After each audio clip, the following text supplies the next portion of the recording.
श्री स्वामी समर्थ मंडळी, आपल्या अन्नपूर्णाज किचन मराठीमध्ये आपल्या सर्वांचे स्वागत आहे. तर मी आज या किचनमध्ये आंबाड्याची भाजी कशी बनवायची ते दाखवणार आहे. तर त्यासाठी तुम्हाला इथे पुढे काही साहित्य दिसत आहे. तर मी आंबाड्याची पानं घेतलेली आहेत. ही रानभाजी आहे, पावसाळ्यात जास्त येते ही भाजी. तर माझ्या अंगणातच मी लावलेली आहे. छान अशी हिरवीगार आंबाड्याची भाजी.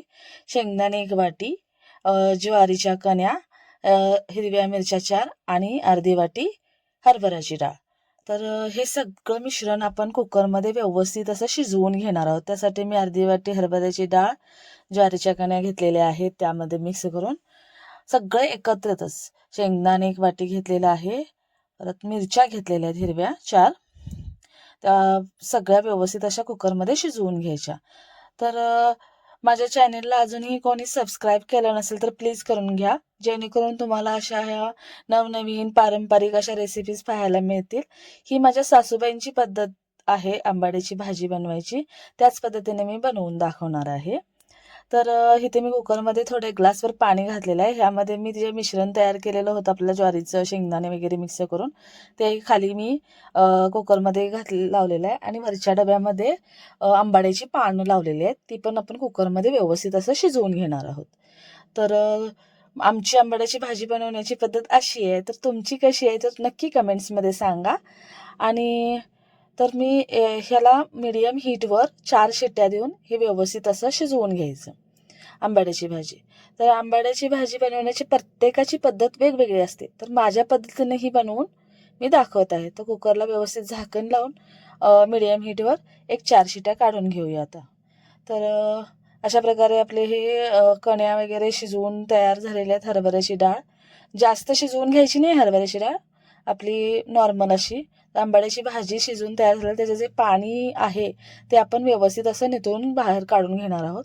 हे पाणी जर आपण भाजीमध्ये वापर केला तर आंबाड्याची भाजी खूप आंबट होण्याची शक्यता असते. पाणी पूर्णपणे काढून घ्यायचं. चला तर मंडळी, आता आंबाड्याची भाजी फोडणीची तयारी करूया. तर मी गॅसवर कढई ठेवलेली आहे. कढईमध्ये 1-2 चमचे मी तेल घालणार आहे, तेलाचे चमचे. तर खाद्यतेल घातलेलं आहे. तुमच्याकडे जे असेल ते अवेलेबल तुम्ही वापरू शकता, किंवा तुपाची सुद्धा फोडणी देऊ शकता. तर आमच्या घरात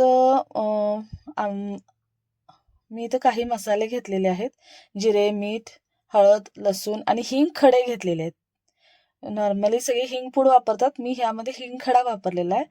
ह्याचा जो वास आहे ना तो भाजीमध्ये खूप छान लागतो. त्यासाठी तुम्ही ही खड्यांचाच वापर करा. तर जिरे 2 टेबलस्पून फोडणीसाठी.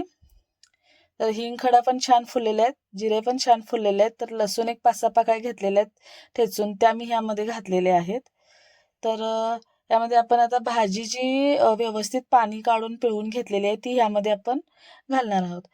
तर आंबाड्याची भाजी कोल्हापूर साईडला वेगळी, खानदेशी पद्धतीत वेगळी, किंवा ह्याचा गरगटा सुद्धा व्यवस्थित असा बनवला जातो. तर त्याचीही रेसिपी मी पुढे टाकेन. तर हे पूर्ण पिळून घेतलेली अशी भाजी मी घातलेली आहे यामध्ये. आता शिजलेल्या कण्या, शेंगदाणे, हरभऱ्याची डाळ जे काय आहे ते सगळं मी ह्यामध्ये घातलेलं आहे. त्याला कण्याच्या थोड्या गुठळ्या तयार झालेल्या आहेत.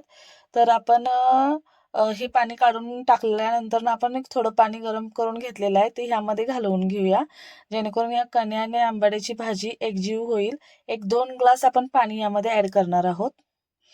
तर आता मी चवीपुरतं मीठ आणि हळद ह्यामध्ये घालणार आहे. हळदीमुळे भाजीला छान रंग येतो आणि चवी छान लागते. त्यामुळे हळदीचा वापर भाजीमध्ये कराच. तर आता मी 1 ग्लास पाणी घालते आणि नंतर 1 ग्लास. तर व्यवस्थित असं मिश्रण एकत्रित करून घेऊया. तुम्ही पाहू शकता मी 2 ग्लास पाणी घातलेलं आहे. ज्वारीच्या ज्या कण्या आहेत त्याच्या ज्या गुठळ्या तयार झाल्या होत्या त्याही छान फुटलेल्या आहेत. आता मी अशीच भाजी 5 मिनिटं एकदम लो हीटवर, एकदम बारीक गॅसवर 5 मिनिटं अशीच शिजवून घेणार आहे. शिजलेलीच आहे, पण व्यवस्थित अशी मिक्स होण्यासाठी, मसाले घातलेले ते सगळे व्यवस्थित असे मिक्स होण्यासाठी, त्याचा स्मेल व्यवस्थित लागण्यासाठी 5 मिनिटं मी भाजी शिजवून घेतलेली आहे. तर तुम्ही पाहू शकता भाजी छान झालेली आहे, कलरही किती छान आलेला आहे. अशी ही सरबरीत अशी पातळसरच अशी भाजी बनवायची, कारण नंतर थंड झाल्यावर ह्याला घट्टपणा येतो, दाटसरपणा येतो. त्यामुळे अशी पातळसरच भाजी बनवायची. तर गरम गरम ज्वारीच्या भाकरीसोबत आंबाड्याची भाजी अप्रतिम लागते, मस्त लागते.